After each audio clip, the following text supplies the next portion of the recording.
नमस्ते। हामी आज यस्ता शब्दहरू सिकौं जो हाम्रो व्यवहारमा प्लस हाम्रो करियरमा पनि सहयोगी बन्न सकुन्। एउटा कामदारलाई सेलेक्ट गर्दाखेरि कुनै पनि कम्पनीले कस्तो खालको क्वालिटिजहरू खोजिरहेको हुन्छ अथवा तपाईमा कस्तो क्वालिटिजहरू भयो भने तपाईलाई जब अफर आउँछ अथवा तपाईको जब चाहिँ सस्टेनेबल हुन्छ, दिगो बन्छ भन्ने कुरा छ। र मैले यसलाई चाहिँ खासमा क्यानाडामा जब गर्न जाने भन्छन्। अब सी फूड प्याकिङ अरे, हाउसकिपिङ अरे, हैन, किचन हेल्पर अरे, यस्ता साना पोस्टदेखि लिएर अब कम्प्युटर इन्जिनियरदेखि अरू ठुला पोस्टहरू पनि हुन्छन्, नर्सहरू हुन्छन्। तर एज अ होल रूपमा चाहिँ तपाईमा हुनुपर्ने क्वालिटी कम्पनीहरूले के खोजिरहेका हुन्छन् भन्ने कुरा चाहिँ मैले क्यानाडालाई नै बेस बनाएर यो बनाएको छु कि जस्तो तपाईमा पर्सनल सुइटेबिलिटी हुनु पर्यो। पर्सनल्ली तपाई सुइटेबल खालको हुनु पर्यो। सुइटेबल भनेको त उपयुक्त हो नि। अनि पर्सनल सुइटेबिलिटी भनेको चाहिँ व्यक्तिगत उपयुक्तता। पर्सनल्ली सुइटेबल हुनु पर्यो कुनै जबको लागि। पंक्चुअलिटी। पंक्चुअलिटी भनेको समयनिष्ठता। Doing everything on time. ठ्याक्कै समयमा काम गर्ने मान्छेलाई पंक्चुअल भनिन्छ। र त्यो क्वालिटी जोमा छ त्यो क्वालिटीलाई पंक्चुअलिटी भनिन्छ। त्यो क्वालिटी भएको मान्छे पंक्चुअल भयो र त्यसमा हुने क्वालिटीलाई पंक्चुअलिटी जो चाहिँ टाइमली गर्न सक्छ त्यसैलाई भनिन्छ punctuality. Client focus. Client focus, customer focus, visitor focus भनेको ग्राहक फोकस लेखेको रहेछ यहाँ। क्लाइन्ट फोकस भनेको ग्राहक केन्द्रित, क्लाइन्ट ओरिएन्टेड। क्लाइन्ट ओरिएन्टेड हुनु पर्यो, ग्राहक केन्द्रित हुनु पर्यो। ग्राहक प्रति उहाँहरुकोलाई हैन ग्राहकहरुलाई प्रायोरिटी दिने, ग्राहकहरुका समस्या सुन्ने, ग्राहकहरुलाई स्याटिस्फाइड गराएर खुशी गराउन सक्ने खालको मान्छे हुनुपर्छ। त्यसलाई भनिन्छ क्लाइन्ट फोकस हुनुपर्छ, क्लाइन्ट ओरिएन्टेड हुनुपर्छ पनि भनिन्छ। अनि डिपेन्डेबिलिटी भनेको यो डिपेन्डेबिलिटी भनेको चाहिँ निर्भरता, निर्भर खालको होइन।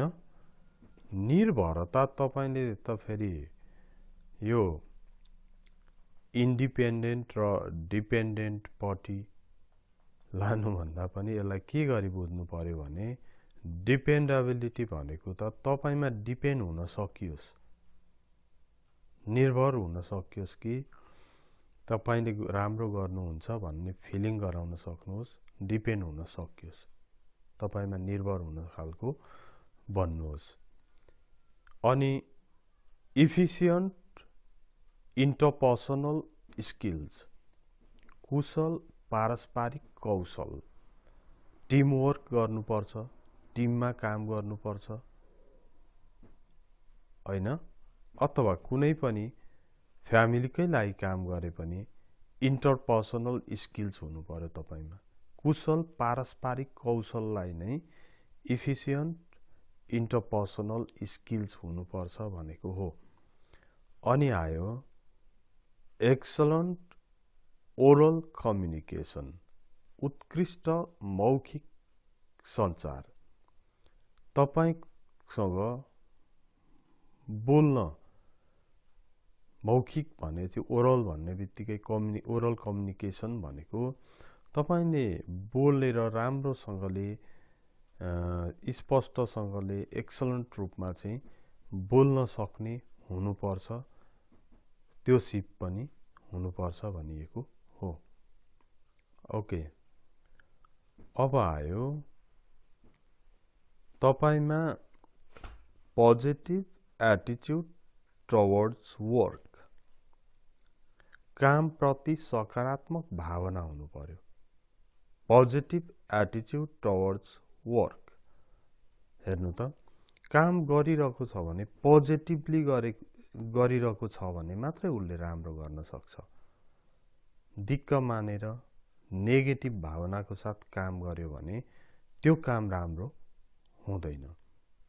ओके, तपाईहरुलाई थाहा छ नि, एउटा स्कुलको वाल लगाइरहेको 3 जना वाल लाउने मेसनहरुसँग मिस्त्रीहरुसँग सोध्दाखेरि एउटाले चाहिँ अब दिक्क मानेर आन्सर दिएको थियो, अर्कोले फेरि काम हो गर्नै पर्यो भन्ने खालको आन्सर दिएको थियो भने अर्कोले चाहिँ स्कुल बनाउने अवसर प्राप्त भयो, जीवनमा एकपल्ट स्कुलको इटा भर्ने अवसर प्राप्त भयो।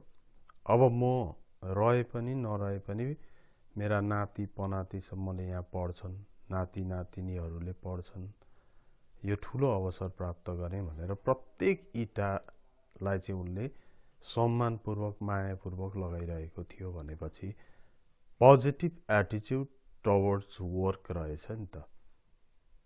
आफ्नो काम प्रति सकारात्मक भावना पनि हुनु पर्यो। मलाई यो काममा राखेको छ, मैले राम्रो गर्नुपर्छ, राम्रो खालको गर्छु भन्ने। Always eager to learn new things, नयाँ कुरा सिक्न सधैँ तत्पर हुनु पर्यो।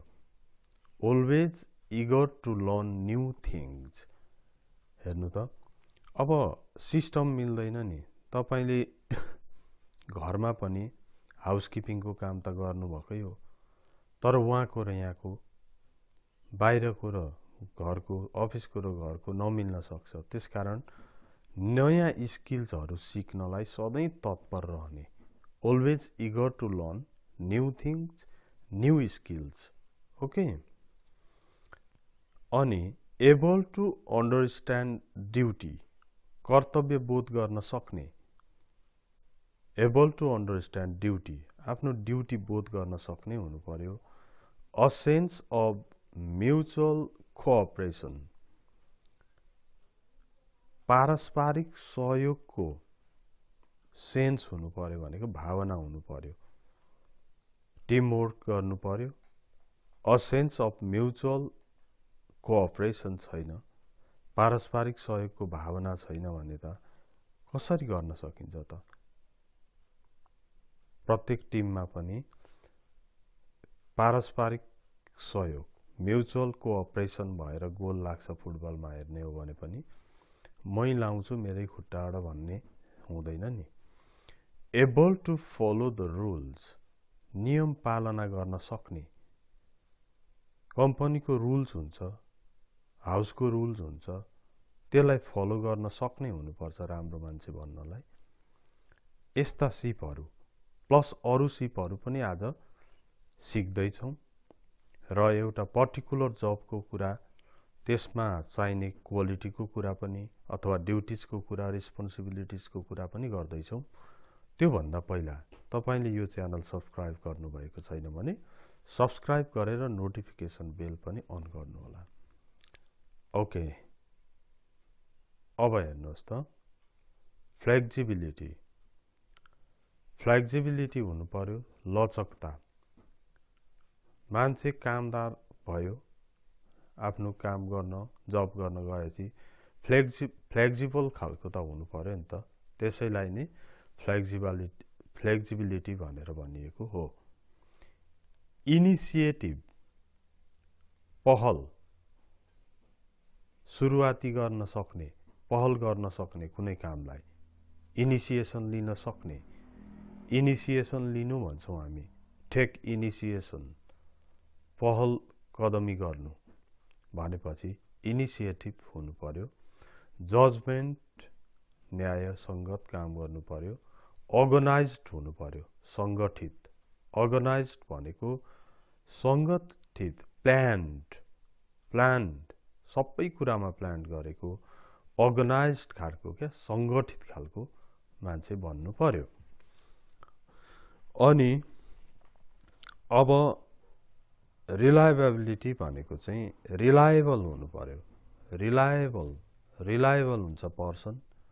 अनि को रिलायबल, कसमा रिलायबल रहने गुणहरू छ, ती गुणहरूलाई चाहिँ रिलायबिलिटी भनेर भनिन्छ, विश्वसनीयता। ओके, यस्ता गुणहरू आवश्यक पर्दो रहेछ। यहाँ हेर्नुहोस्, अब यो पर्टिकुलर जबको रेस्पोन्सिबिलिटिज एन्ड ड्युटिजको कुरा भनिया थिएँ मैले यो सानो जबको ल्याएँ किनभने सानो जबमा जानेलाई झनै भाषाको गाह्रो हुन्छ, त्यसकारण यो हाउसकिपिङको ल्याएर आएको छु। मेन्ट क्लोथिङ एन्ड लिनेन्स, लुगा र कपडाहरू मिलाउने काम गर्नु पर्दो रहेछ एउटा हाउसकिपरले क्यानाडामा। ओके, अरूतिर पनि त्यही हो। Perform light housekeeping and cleaning duties, हल्का हाउसकिपिङ र सरसफाइका कर्तव्यहरू प्रदर्शन गर्नुहोस् भनेको गर्नुपर्छ भन्ने हो। यो रेस्पोन्सिबिलिटिज अफ अ हाउसकिपरको कुरा गर्दैछु मैले। Perform light housekeeping and cleaning duties. Okay, shop for good and household supplies, खाना र घरेलु सामानहरू किनेर ल्याउने काम पनि गर्नुपर्छ हाउसकिपरले। Prepare and serve nutritious meals, पौष्टिक भोजन तयार गर्ने र बाँड्ने, पस्किनेलाई सर्भ गर्नु भनिन्छ। Prepare and serve nutritious meals, पौष्टिक भोजन तयार गर्ने र बाँड्ने, सेवा दिने पनि काम गर्नुपर्छ। कसले? हाउसकिपरले। अब यो हाउसकिपर भनिरहँदा पनि केयरर अथवा केयर गिभर पनि भनिन्छ, अथवा पर्सनल सपोर्ट वर्करहरूले पनि यो काम गर्नुपर्ने हुन्छ। अब हेर्नुहोस् त, maintain a safe and healthy environment in home, maintain गर्नु, कायम गर्नु, घरमा सुरक्षित र स्वस्थ वातावरण कायम गर्नुपर्छ। Maintain a safe and healthy environment in the home. अनि हाउसकिपिङका कार्यहरू, हाउसकिपिङ एक्टिभिटिजहरूमा इन्भल्भ हुनुपर्छ। इन्भल्भ इन हाउसकिपिङ एक्टिभिटिज, सबै कुराहरू पर्छ नि हाउसकिपिङमा। अरू कुराहरू यहाँ नलेखेका कुराहरू पनि थुप्रै कुराहरू पर्छन् हाउसकिपिङ भनेपछि। क्लिनिङ भन्ने शब्द आइहाल्यो होइन।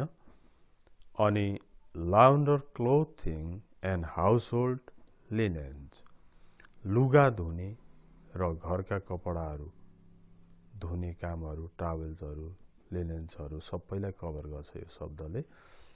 धुने ओर्ने काम पनि गर्नुपर्ने हुन्छ, अथवा धुन पठाउने के छ नियम त्यो गर्नुपर्ने हुन्छ।